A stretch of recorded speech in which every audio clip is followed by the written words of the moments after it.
Alright, so this is chapter 14, Police Work with Juveniles. The author was Amber, and the co-author was Sam. The lecture was done by me, Tyler. I did not put that on there. So kind of the history of juvenile policing is police agencies started out as a pledge system with neighbors to protect themselves from thieves and other groups. Then by the 13th century, the watch system was created for larger communities. So like I said, the pledge system was neighbors protect each other. They kind of watch out for each other. They watch each other's houses while one goes out. Now it's the watch system, which is what police officers are pretty much now. They patrol the neighborhoods, check for crime, make sure everyone's behaving. Um, this was made for urban areas because of the influx of people from to the countryside because of their industrial revolution. Um, this brought the need for more police because of these people having kids. So they just created specialized police units known as the delinquency control squads. August Vollmer was a reformer. They instituted numerous reforms such as university training, management techniques, prevention programs, juvenile aid bureaus, and the Law Enforcement Assistance Administration.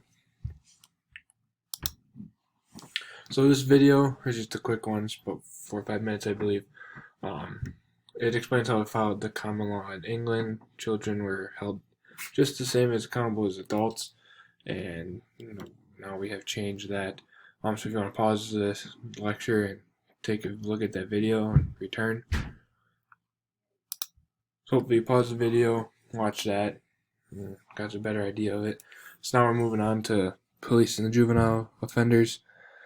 So to start, it was the increase in crime in the 80s and 90s that kind of sparked this change towards juvenile offenders and not treating them more as adults.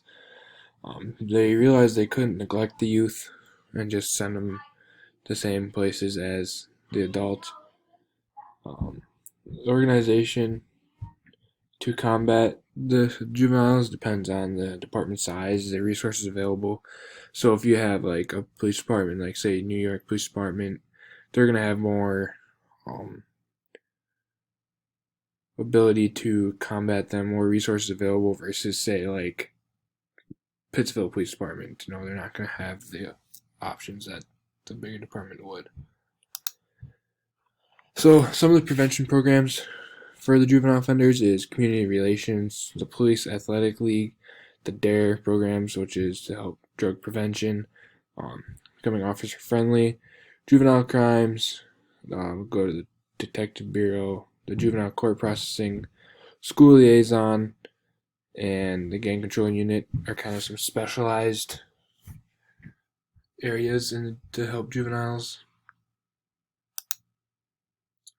So the community policing model is kind of the paradigm shift, if you will, that the police are there to do their job more effectively while having the trust and assistance of concerned citizens.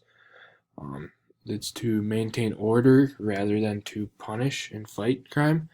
So they're there to kind of change the outlook for the community and not so much there to, put them in cuffs and send them to jail.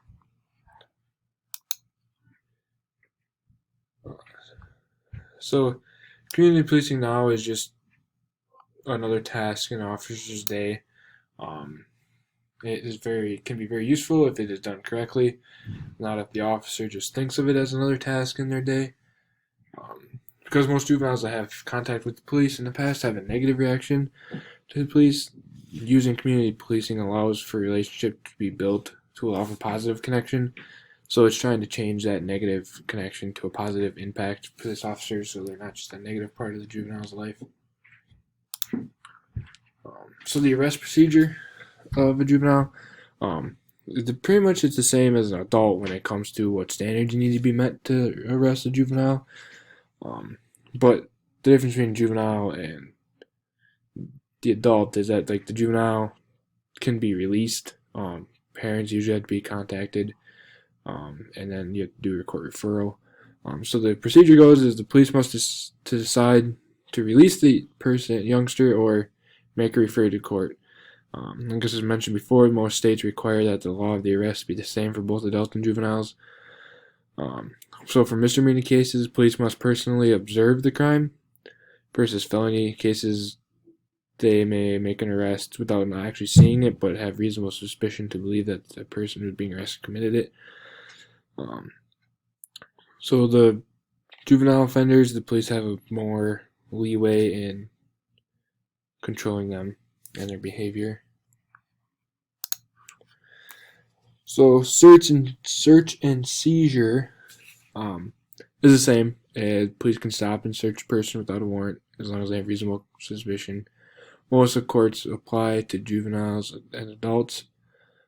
In Arizona versus Grant case, the custodial interrogation. So Miranda versus Arizona, obviously the Miranda rights have to be read. In the People versus Lara, the court said that the question of a juvenile's waiver is to be determined by the totality of the circumstances doctrine. And the Fair versus Michael C. and California versus Presock, the Supreme Court has attempted to clarify the children's rights. The child's asking to speak to his probation officer was not the equivalent of asking for attorney. Statements he made to the police, absent legal counsel, were admissible in court. So the juvenile asking to talk to his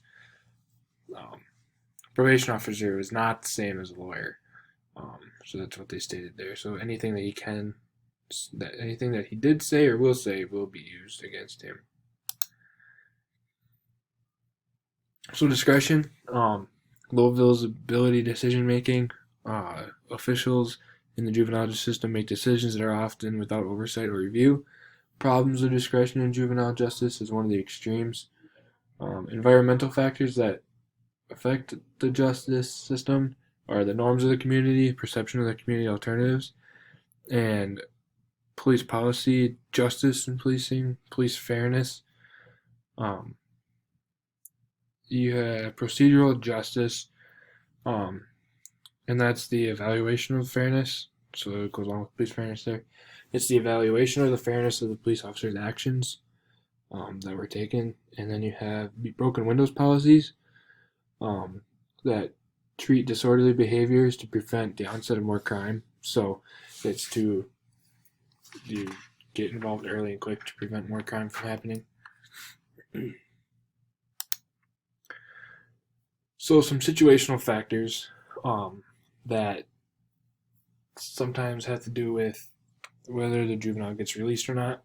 Kind of like we talked about in class, you call the protective services, they ask, do you think the mother's competent? Do you think if the juvenile goes back, they'll be in danger? The attitude of the complainant has carries some weight. The type of crime carries some weight. I feel the race, sex, and age of the offender.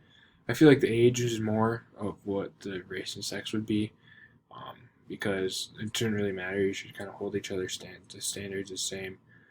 If they're being delinquent and not complying and everything, that might kind of help make your decision on what to do.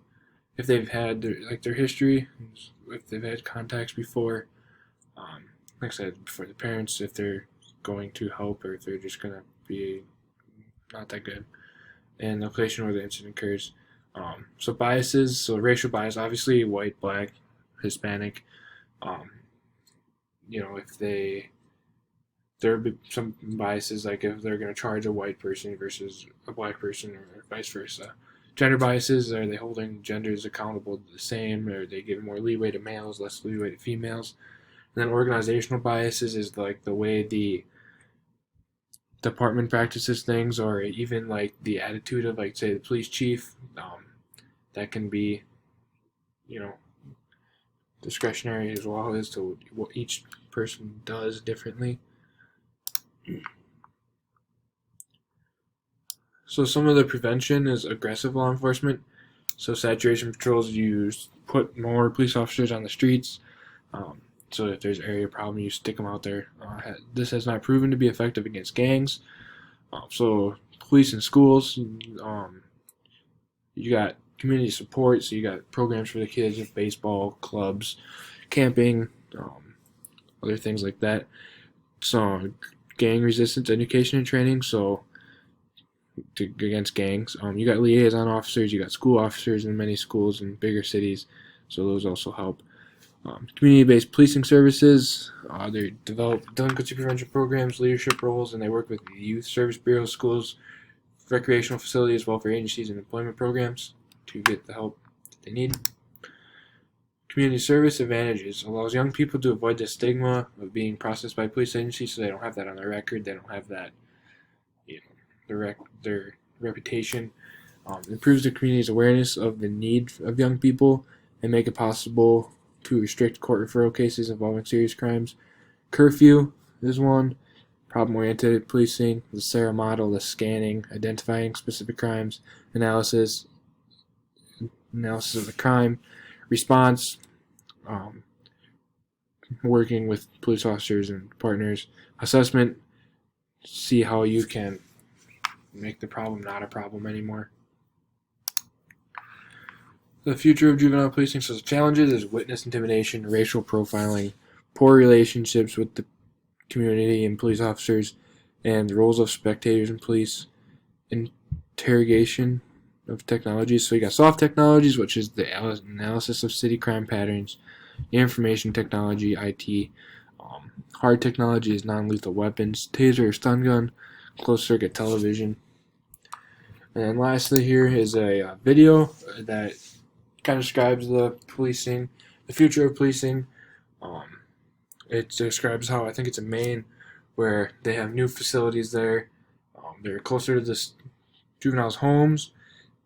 Each facility has different watch levels, so the student, like if they're on close watch or far watch, just depending on the crime and where they are. So if you want to take your time after you're done listening to this to watch that video, and after that, that's all I have, and thank you for watching.